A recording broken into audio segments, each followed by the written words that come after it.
In this video, you will find an explanation of how to configure generic game data. When you download a match to the app, a screen will appear where you can configure the general match data. The app downloads the data stored on the Federation server at that time. If necessary, this data can be modified from that screen. The main screen has different sections. We will briefly describe each one, and then explain how to modify them if necessary. At the top center, there is a button that displays the game number and the short names of the teams. Just below, in the same center column, is the game information, competition, match day, date, time, venue, and game time and period settings. Scrolling down, we find the members of the refereeing team and the field delegate. Finally, at the bottom are the app's control buttons. On either side are the lineups for each team. The home team is on the left, and the away team is on the right. At the top of each side is the team name and a jersey color selector. If we continue scrolling down, we find the list of players in the match category, which each team has registered on the Federation server, available for this match. Finally, at the bottom are the boxes and buttons for configuring the coaching staff and accompanying persons for both teams. Some of the data displayed is part of the match settings and should not be modified, even though in some cases the app allows you to do so. Below, we will review the data that can be modified and how to do so.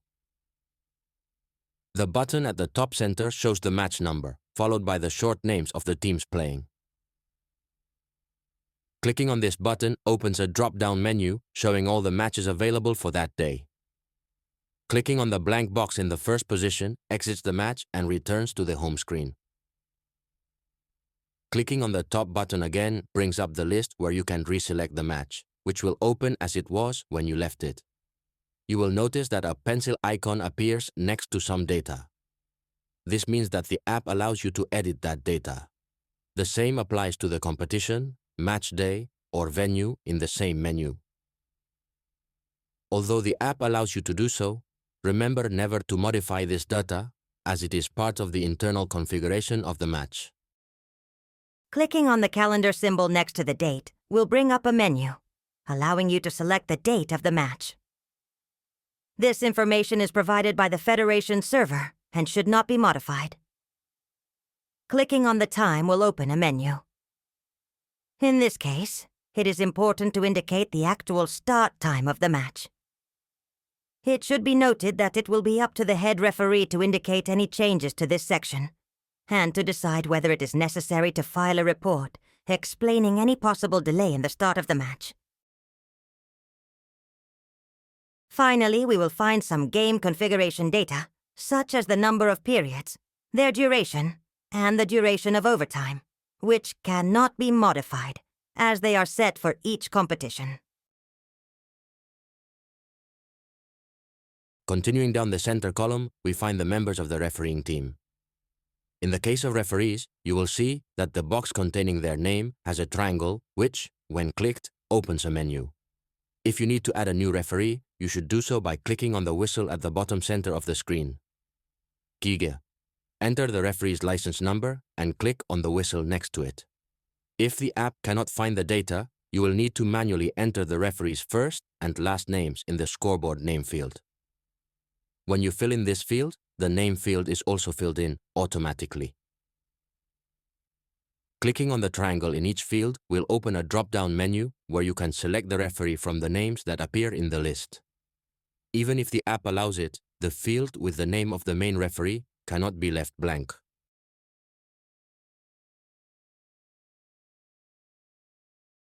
Even if the app allows it, the field with the name of the main referee cannot be left blank. To close the match once it is over, the main referee's signature is required. And if their name has not been entered, the app does not generate the space for them to sign, and therefore, it is not possible to close the match. However, if it is necessary to change the name of one of the table assistants, simply click on the box you want to modify and manually add the name of this official in the box that appears. Among the members of the refereeing team, we find the space for the field delegate. The process is similar to that for referees, If there are people with a field delegate license for that category, they will appear in the drop-down menu. If it is necessary to add a new field delegate, click on the blue head icon with a plus sign to the right of the box to enter the field delegate. To create a field delegate, as with any player or coach, you must first enter their license number in the code field and click on the magnifying glass. If the app finds that person's details, it will fill them in automatically. Otherwise, you must manually enter their first and last names in the scoreboard name field.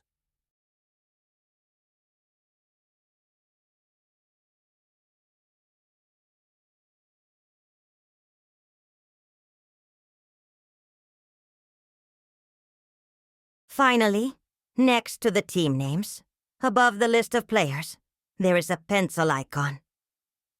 If you click on it, a menu will appear allowing you to change the team names. This information will never be changed, as the official team name is the one that appears when the match is downloaded. However, you can change the short name, which by default is the first 3 characters of the team name. The short name will appear on some screens of the app and will help us identify the teams. You can enter a name that helps you identify them more easily, trying to keep it to no more than 4 characters. You will also find a color selector to choose the color of each team's jersey.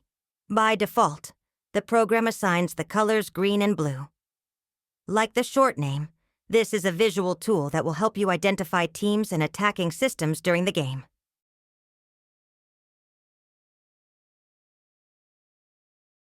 We will finish explaining the match settings with the control buttons located at the bottom of the central column.